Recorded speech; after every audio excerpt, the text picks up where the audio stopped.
My wife said, "You're not man enough to handle my independence." I replied, "You're right." Then I filed for divorce and moved her mom into our guest room. Her lawyer called me laughing when he saw the paperwork. Original post. I, 38 male, have been married to Victoria, 35, for 9 years. We met through work, both accountants at different firms. She was brilliant, ambitious, driven. I fell hard. We got married after 2 years of dating, bought a house together, 80-20 split. I put down more because I'd been saving longer, had what I thought was a good life. Victoria always talked about independence, financial independence, emotional independence, the whole thing. Cool with me, I'm not controlling. She kept her own accounts, I kept mine. We had one shared account for household expenses. She made good money, about $85 to my $110K. We split bills proportionally. Seemed fair. About 6 months ago, Victoria got a promotion. Senior manager, $105K. I was genuinely happy for her. Took her out to celebrate, told everyone how proud I was. That's when things started changing. First, it was little comments. "I don't need you to pay for dinner anymore. I can handle my own car maintenance. Stop trying to control me with money." I wasn't trying to control anyone. I was literally just being married. Like offering to grab dinner on the way home or reminding her about her oil change. Then came the friends. Victoria started hanging out with this group of divorced women from her yoga class. They called themselves the Phoenix Sisters, women who'd risen from the ashes of marriage. Every Tuesday and Thursday, sometimes Saturdays, they'd go to wine bars and talk about toxic masculinity and financial liberation. 3 months ago, we're at her company party. I'm chatting with her colleague about baseball when I hear Victoria talking to a group of women. Marriage is just legalized oppression. Men can't handle successful women. They need to feel superior. Someone asked about her husband, me. "Oh, he tries. But you can see it bothers him that I'm catching up financially. He keeps trying to provide for me like it's 1952. I'm standing right there, 20 feet away.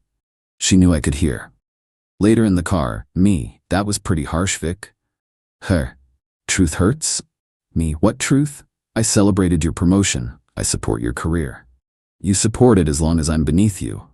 Me, "That's not true and you know it. You're not man enough to handle my independence. Just admit it." I didn't respond, just drove home in silence. Last month was our anniversary. I'd made reservations at this nice place she'd mentioned wanting to try. When I told her, she laughed. "Still trying to control everything?" I already made plans with the Phoenix Sisters. We're doing an empowerment retreat that weekend. It's our anniversary. So, it's just a date. My personal growth is more important than some arbitrary celebration of an outdated institution. That's when I knew it was over. Last week she escalated, started moving money from our joint account to her personal one. Not huge amounts, but noticeable. When I asked about it, "I'm protecting my assets." "From what?" "From you. Men always try to control women through money. I'm not falling for it." "Victoria, I have never stopped you from spending money. Ever. You don't get it. You're not man enough to handle my independence. Real men don't feel threatened by successful women." I looked at her for a long moment. This woman I'd loved for 11 years, supported through her master's degree, celebrated every promotion with, was telling me I wasn't man enough because I existed, because I wanted to stay married? "You're right." Me, "You're right. I'm not man enough to handle your independence. I'll move to the guest room tonight." She looked shocked, but recovered quickly. Finally, some honesty. What she didn't know was that I'd already called a divorce lawyer that afternoon. And I had a plan. See, Victoria had forgotten one very important detail about our house. It's not in both our names. It's in mine. Only mine. When we bought it, she had just started her job, and her credit was shot from student loans. The mortgage is solely in my name. She's not on the deed. We'd always said we'd add her later when we refinanced, but never got around to it. And her mom, Dorothy, lovely woman, 68 years old, living on Social Security in a sketchy apartment complex. Victoria always talked about how she should help her mom more, but never did. Too busy with the Phoenix Sisters. So after Victoria went to bed that night, in our bedroom, while I took the guest room like the weak man I was, I called Dorothy. "Hey Dorothy, it's Alex. How would you like to move in with us?" "What? Is everything okay? Me, Victoria and I are getting divorced, but the house is mine and I have a spare room. You've always been good to me. Rent-free, of course. Oh, honey, I'm so sorry. But are you sure? Already cleared it with my lawyer. You can move in whenever you want. Victoria is going to lose her mind. That's her choice. The next morning, I filed for divorce. Then I helped Dorothy move in that weekend while Victoria was at her empowerment retreat. Monday morning, Victoria came home to find her mother unpacking in the guest room. The explosion was spectacular. Update 1, 1 week later. The last 7 days have been absolutely insane. You wanted drama? Victoria delivered. So after she found her mom in the guest room, Victoria completely lost it. What is my mother doing here? Me, I invited her to move in. She needs a better living situation. You can't just move people into our house. Check the deed. It's my house. And you said I wasn't man enough to handle your independence, so I'm giving you all the independence you want. This is about control. You're trying to manipulate me. Dorothy, Victoria, honey, he's giving me free rent. That's not manipulation. That's kindness. Stay out of this, Mom. Don't talk to me that way. I'm still your mother. Victoria stormed upstairs, and that's when she found the divorce papers I'd left on the bed. The scream could have shattered windows. She came storming back down, papers in hand. You divorcing me? Because I'm successful? Me, I'm divorcing you because you treat me like garbage and openly disrespect our marriage. This is about money. You can't handle that. I make almost as much as you. You make $105K, I make $110, and I have about $400 in investments from before we met. This was never about money. Her face went pale. See, Victoria never knew about my investments. I started investing in my early 20s, lived cheap, built a nice portfolio. Never mentioned it because she was so weird about money and independence. Figured it was my business. You hid money from me? Me? I didn't hide anything. You never asked. You were too busy being independent. I want half. Good luck with that. Premarital assets, already confirmed with my lawyer. Then she tried a different approach. Started crying. Alex, please, we can work this out. I didn't mean those things. You meant every word. And that's okay. You wanted independence, you've got it. Where am I supposed to live? Wherever independent women live. That's not my concern anymore. You're kicking me out? Me. I'm giving you 30 days as required by law. Your lawyer can negotiate details. That's when she called the Phoenix sisters. Within an hour, 5 divorced women were at my house, trying to storm in like some kind of empowerment SWAT team. Phoenix leader? Let's call her Brenda. You can't evict a woman from her own home. It's not her home, she's not on the deed. That's financial abuse. She has her own money, she's independent, remember? Another Phoenix sister. This is why we tell women to protect themselves. Dorothy, maybe if you hadn't filled my daughter's head with toxic nonsense, her marriage wouldn't be ending. And you're supporting this patriarch? This patriarch is giving me free housing while my daughter ignored me for years. So yes. They left after I threatened to call the cops for trespassing. Victoria hired a lawyer the next day. Some hotshot feminist attorney who specializes in women's advocacy. Attorney called me Wednesday. Attorney, Mr. Thompson, your behavior constitutes financial and emotional abuse. How? You're weaponizing housing to control my client. I'm giving her 30 days to find a place. That's generous. The house is marital property. The house is in my name only. Purchased with my down payment. All payments from my account. She contributed to household expenses. She paid for groceries and utilities. I paid the mortgage, taxes, and insurance. I have all the receipts. We'll see you in court. Looking forward to it. Then my lawyer called me laughing. My lawyer? I just got off the phone with her attorney. And she wants alimony. What? She's claiming she's accustomed to a certain lifestyle, also wants half the house value and half your investments. She makes $105. I know. I literally laughed. Her attorney wasn't amused. Can she get any of that? The house? No. It's premarital. You never added her, and you can prove all payments came from you. The investments? Also premarital. Alimony? She makes too much and the marriage is too short. She'll get some furniture and maybe a small settlement to make this go away. What about Dorothy living here? Completely legal. It's your house, you can have whoever you want as a tenant. Meanwhile, Victoria started her social media campaign, posted about how her narcissistic husband was holding her hostage and using her elderly mother against her. The comments were hilarious, though. Her own friends were confused.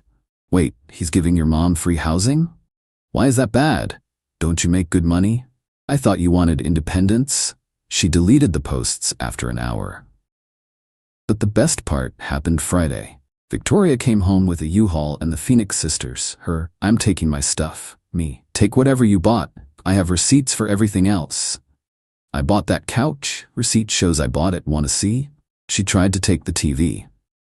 Also mine. Receipts in my filing cabinet. The bed? Me, mine. Bought it before we met. She ended up with her clothes, some kitchen stuff she bought, her personal items, and a chair.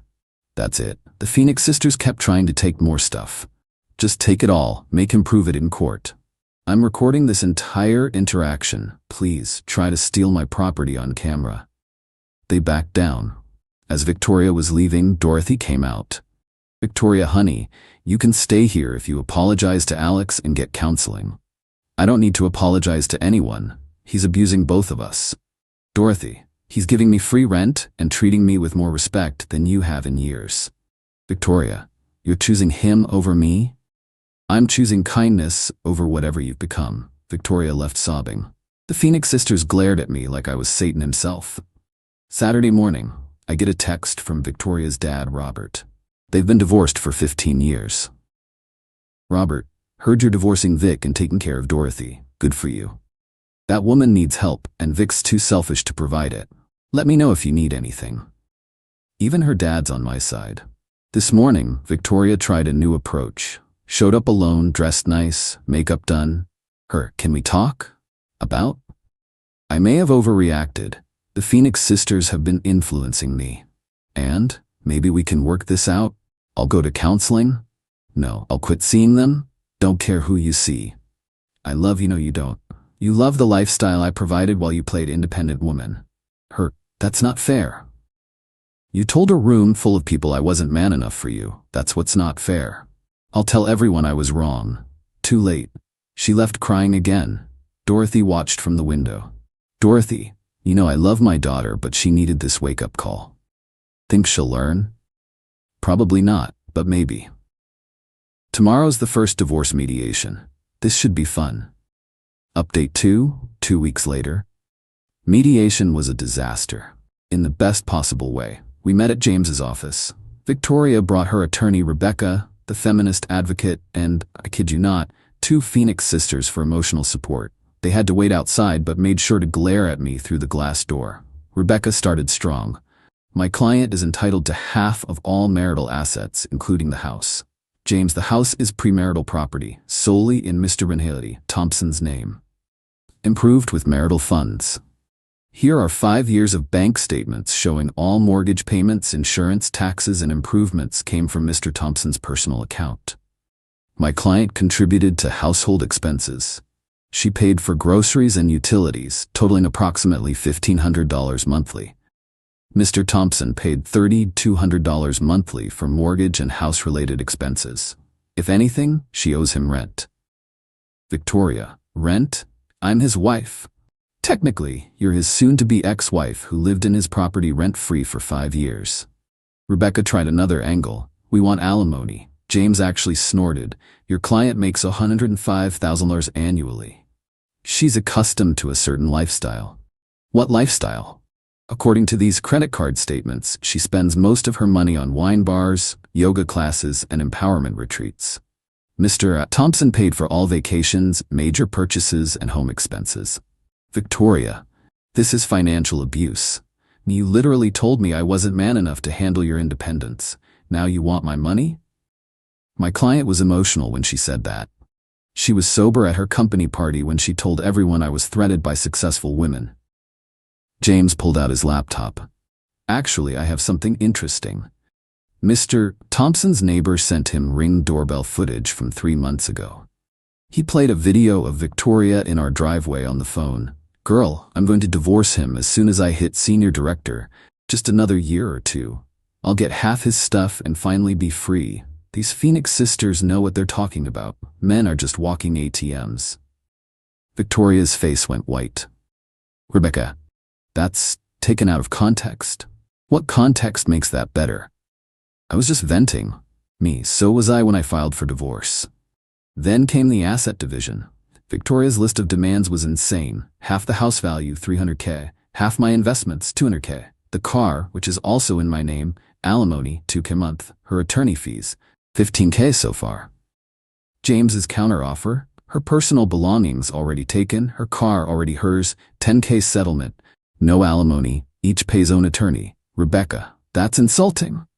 James, it's generous. We could argue she owes Mr. Thompson back rent. Victoria, I want my mother out of that house. She's my tenant now, perfectly legal. She's my mother, who you ignored for years while she lived in a dangerous neighborhood. Dorothy chose that moment to text Victoria, stop embarrassing yourself. Alex has taken me to lunch at that Italian place you never had time to take me to. Victoria screamed and threw her phone across the table. Rebecca, we need a recess. During the break, I overheard Rebecca in the hallway. Victoria, you have no case. Take the settlement. Victoria, those Phoenix sisters said I could take him for everything. The Phoenix sisters aren't lawyers, and frankly, they're idiots. When we reconvened, Victoria tried tears again. Her Alex, please, I made mistakes, but don't you remember the good times? I remember you telling me I wasn't a real man.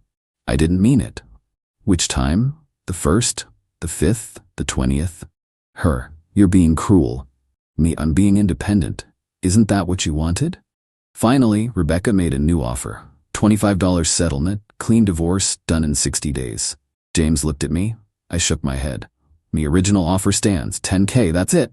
Victoria, I'll go to trial. Great. We'll subpoena your Phoenix sisters, play that ring footage in court, and show the judge your social media posts about marriage being legalized oppression. How do you think that'll go?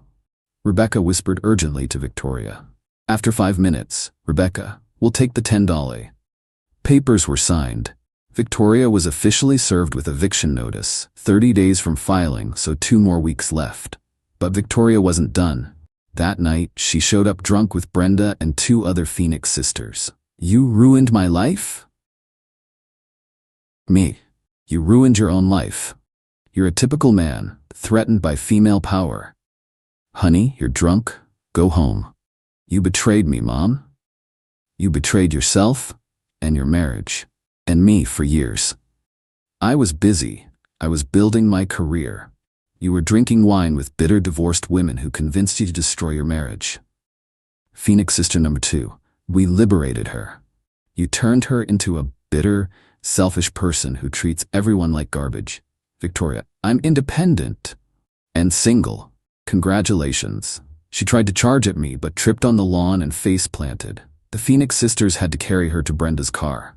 The next day I got a call from Victoria's boss. Alex, it's Paul. I heard about the divorce, I'm sorry.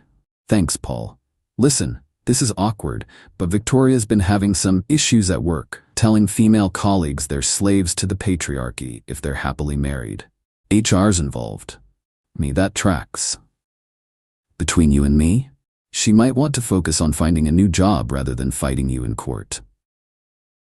Thanks for the heads up. That afternoon, Dorothy and I were having coffee when she said something that hit hard. You know, I always hoped Victoria would find a good man like you. Someone stable, kind, supportive. But somewhere along the line, she decided that being loved was the same as being controlled. When did she change? When she met those Phoenix women.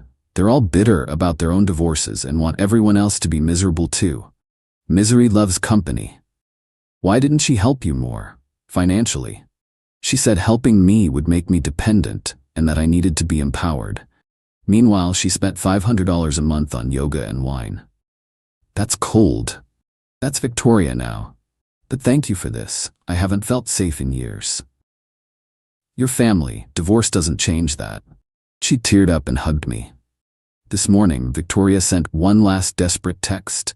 If you let me come back, I'll sign a post-nup giving up claims to everything. Please, I have nowhere to go. Meet Brenda has a spare room. Very empowering, I'm sure. She wants $1,500 a month. Sounds like a personal problem. You're enjoying this. I'm enjoying my independence. She stopped responding after that. Final update, 1 month later. The divorce was finalized last week. Victoria fought until literally the last second, but ultimately had no leverage. Here's how it all shook out. She ended up taking the $10,000 settlement, but only after one more disaster mediation, where she brought her entire Phoenix sister crew, all 6 of them, and tried to stage what I can only describe as an empowerment intervention. They burst into the conference room with printed articles about financial abuse in marriage and the patriarchal divorce system.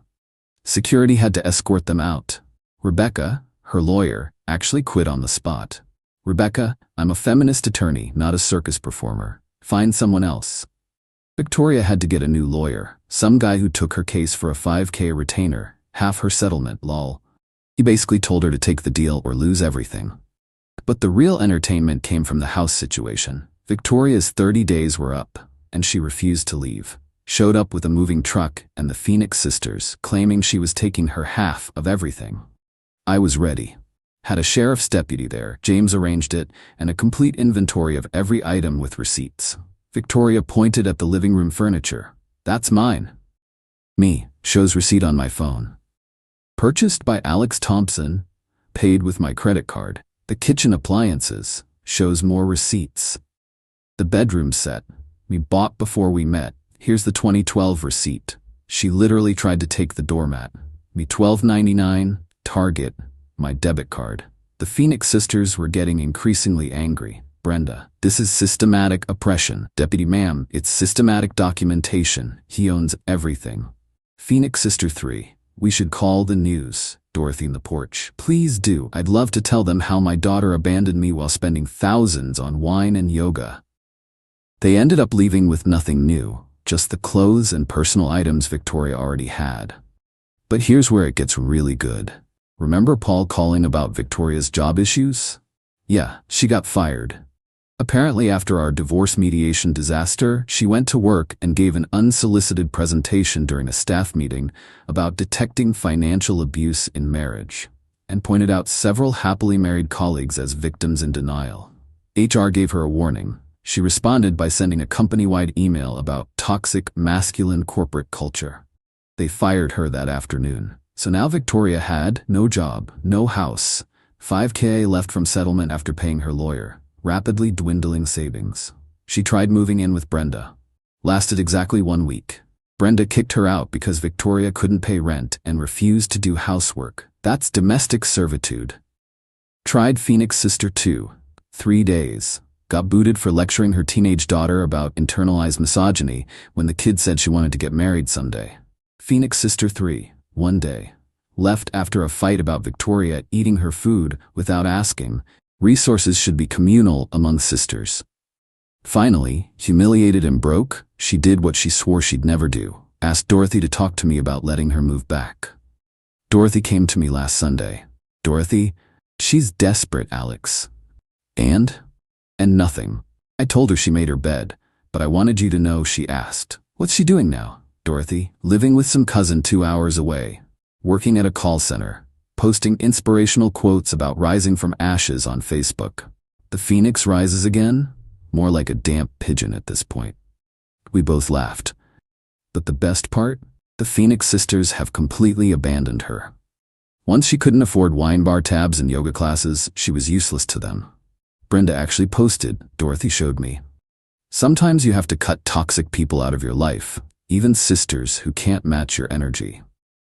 Victoria commented, I thought we were family. Brenda blocked her. Meanwhile, Dorothy's thriving. We converted the garage into a nice studio space for her hobby, quilting. She's joined a seniors social group, made friends, and even started dating some guy named Harold from her book club. It's adorable.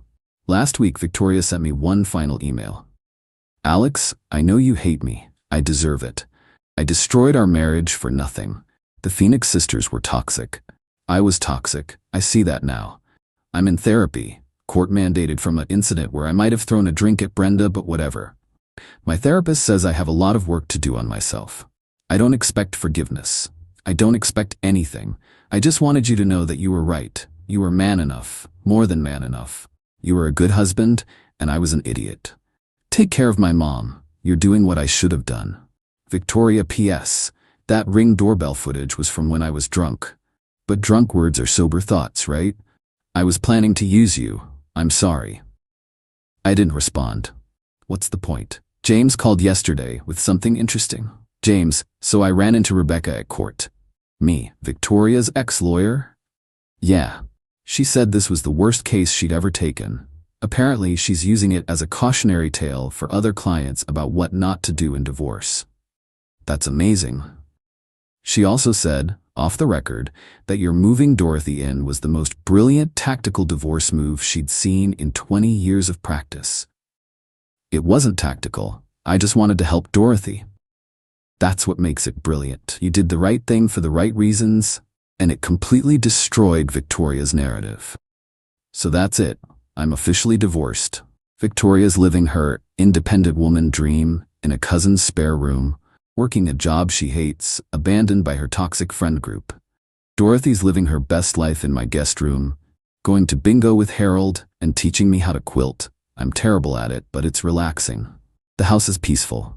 I'm dating again, nothing serious yet, but I met a nice woman named Amanda at Home Depot of all places. She laughed when I told her my ex said I wasn't man enough for her. Amanda, sounds like she wasn't woman enough for you. Maybe something will happen there, maybe not.